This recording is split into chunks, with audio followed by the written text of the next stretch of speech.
嗨，朋友们，早上好！就年夜饭桌上不能没有主食。今天分享一个好吃的豆沙糯米饭。这是我提前一晚上泡的300克糯米，可以圆的，也可以是长形的都行啊。我们先给它淘洗干净。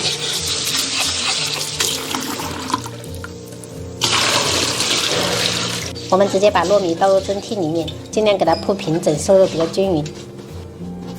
然后我们直接给它盖上盖子，给它蒸熟，大概需要25分钟。朋友们，接下来我们看一下我们这个糯米饭需要用到的八宝哈。然后这一个是豆沙，1小块就可以了。然后另外的6种就是腰果、红枣、枸杞，还有葡萄干，还有一点夏威夷果。这个是前几天买的那种蜜枣哈。然后再加上锅里面蒸的糯米，总共就是8宝，我们就是糯米八宝饭。我们先把这个改刀哈，准备一部分红枣，我们先给它切片备用。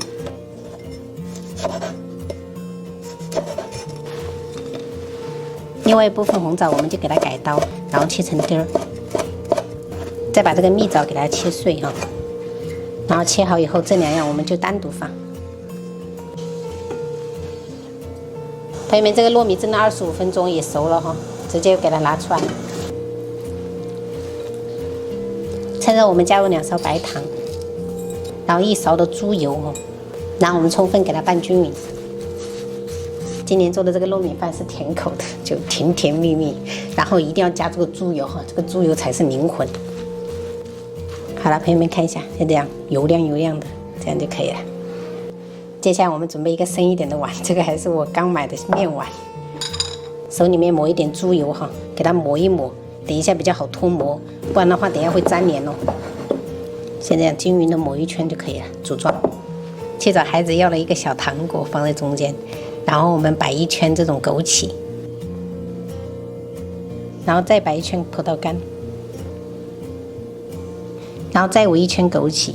朋友们，这个造型可以自己 DIY 哈，不一定要像我一样，我也是随意的。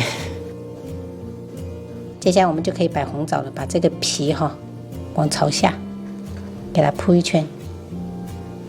年夜菜就是主要就是花心思在这个摆盘上，就平时的话就一起搅拌就可以吃了。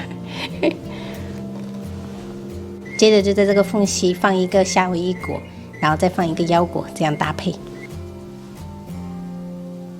像这样初步摆好一个花纹，我们就可以放这个糯米了。我们先戴手套哈，把这个糯米给它弄成一个圆饼，尽量不要把它弄碎了。像这样初步的给它整合成一个圆形哈。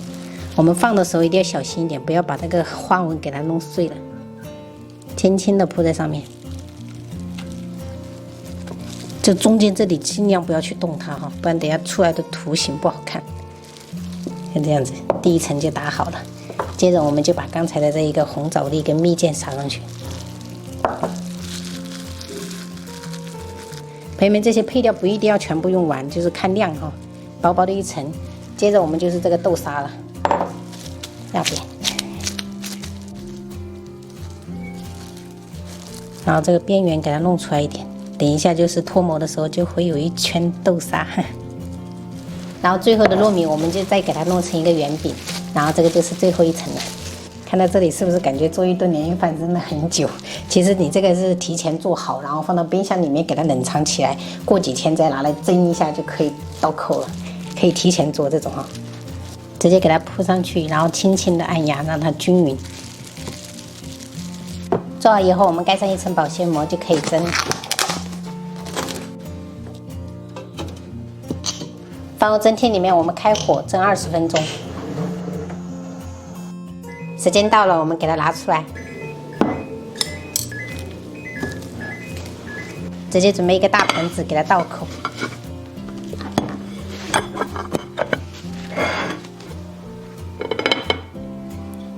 噔噔噔噔。朋友们，今天中午做了一个下饭茄子煲，然后这个是豆沙8宝糯米饭，然后清蒸了2条黄花鱼，然后炒了一些芥菜梗，汤的话就是酸菜排骨汤，加了1根玉米。我们今天中午就这样吃。好，一人1个，一人1小份，有加那个低油鸭汤。哇，是红豆沙，这是什么？枸杞。枸杞，妈妈，你吃的肯定超级好吃的。像弟弟这样做直一点，做直才能这样长，给他喝点。做弯歪着长。啊？那这样子吗？对，好吧，对，这样做直一点啊。这是辣的，你敢吃吗？嗯外婆做的。外婆的，外婆给我们寄了香肠，还寄了腊肉，不能有手。哦，你这边里面有，吃完了再拿哈。那外婆这是用柏树来熏的吗？对的，那四川有很多柏树吧？有的，福建没有，四川有那个品种。等我们放暑假了，我也要去看看柏树是什么样子。好嘞，可以。鱼有没有刺要小心哦。然后这个碗刚刚好哎，你拿着，大小刚刚好，是不是？我不要吃这个，这个我这边有个，啊？有啊。我没有啊。我这个给你吧，我这边没有的。这么好。